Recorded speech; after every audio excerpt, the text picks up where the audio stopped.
Olá, seja bem-vindo a mais esta aula dentro do curso aqui de Tecnologia IO-Link. Hoje eu vou fazer a ambientação com esse módulo da Battlefield BNI IOL 355 S02 Z013.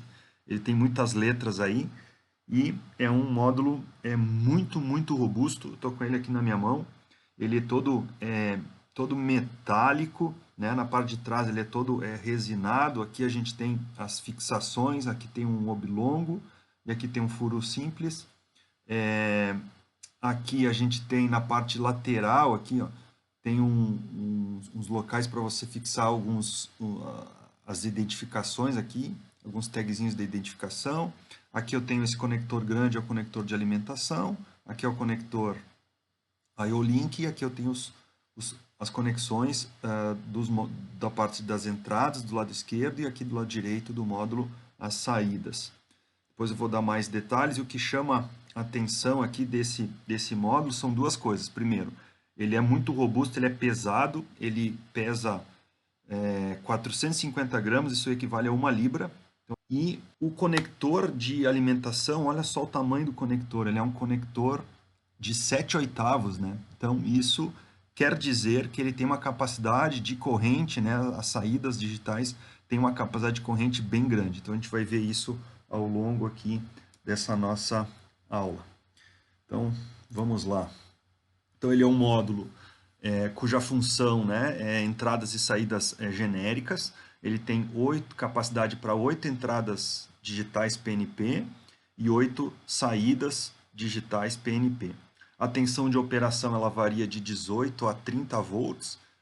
A tensão nominal é 24 volts, né? E aí, como eu falei agora há pouco, a questão da capacidade de corrente, né? Cada um dos pinos de saída, das saídas digitais, pode colocar aí 2 amperes, porém a corrente nominal total é 10,2 amperes. Né? Então, mas digamos que uma saída necessite de uma corrente maior lá. Cara, até 2 amperes, então isso é muita corrente, 2 amperes é muita corrente. E o peso dele, então, 1 libra equivale a mais ou menos 450 gramas. Características mecânicas aqui e de dimensões, então tem todas as distâncias aqui, né? Quem for fazer aí o projeto mecânico, né? Principalmente da fixação, das posições dos módulos, né? Dos portos aqui, né? Ele é feito de zinco, né? Fundido, niquelado.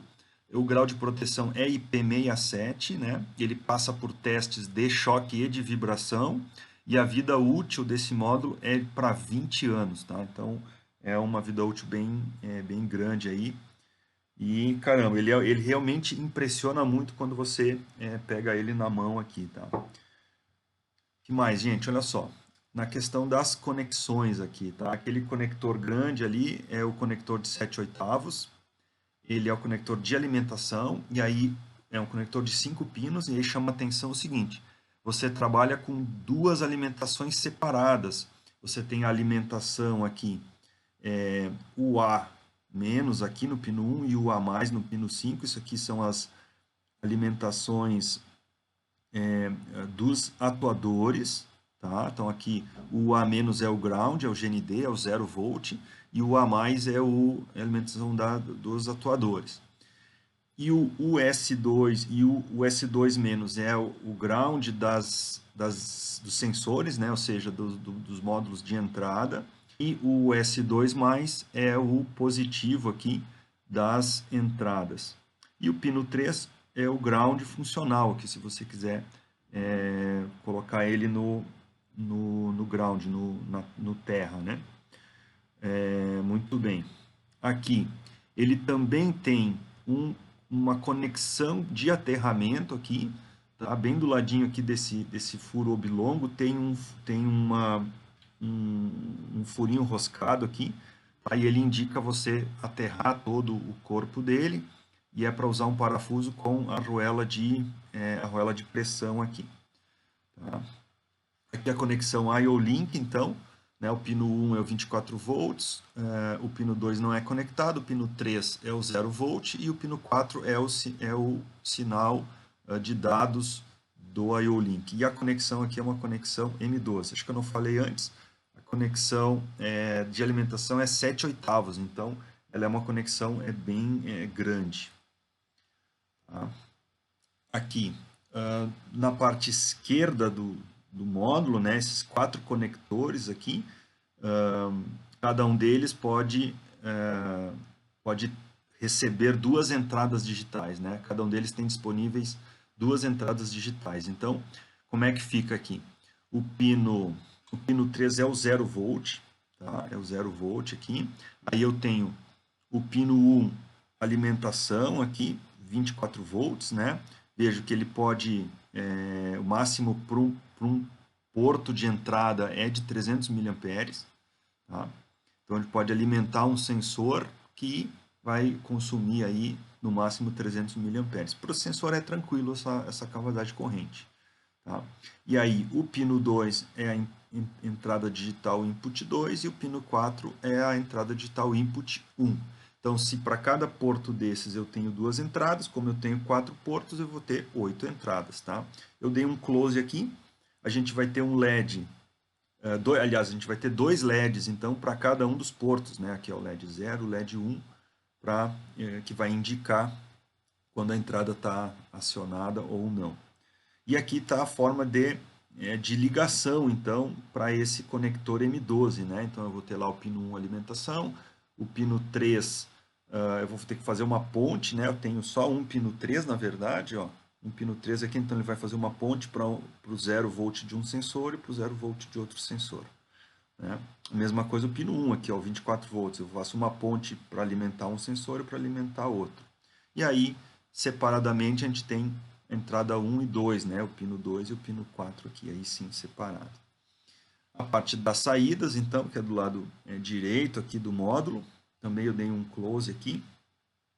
Então, a gente vai ter o que aqui? A gente vai ter o 0 volt no pino 3, né? Também tendo que fazer uma ponte aqui, né? E aí, os pinos 2 e 4, cada um com uma saída digital, né? Então, o pino 2 aqui é o digital output 2 e o pino 4 digital output 1. O pino 5, ele é um ground, se quiser utilizar. O pino 1 não é conectado, né? Então eu não tenho conexão ali, eu não preciso conectar nada no pino 1. E o que chama muito atenção aqui é essa capacidade de corrente, gente. 2 amperes aqui é muito gigante, isso é muito grande. Né? Então é por isso que esse módulo ele é muito, muito robusto, né?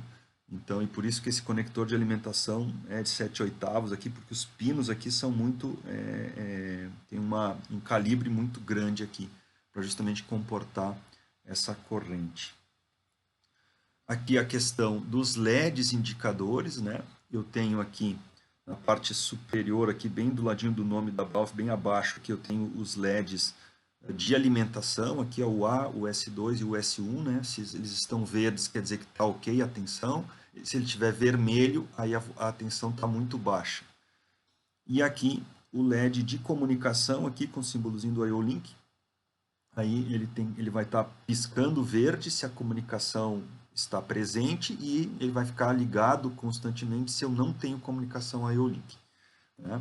E aí, qual que é o limite das tensões aqui? Ó? Vejam que para qualquer uma delas, o US1 é a tensão de alimentação I/O Link, o UA é a tensão de alimentação dos atuadores, dos portos de saída, e o US2 é a tensão de alimentação dos sensores, dos módulos de entrada.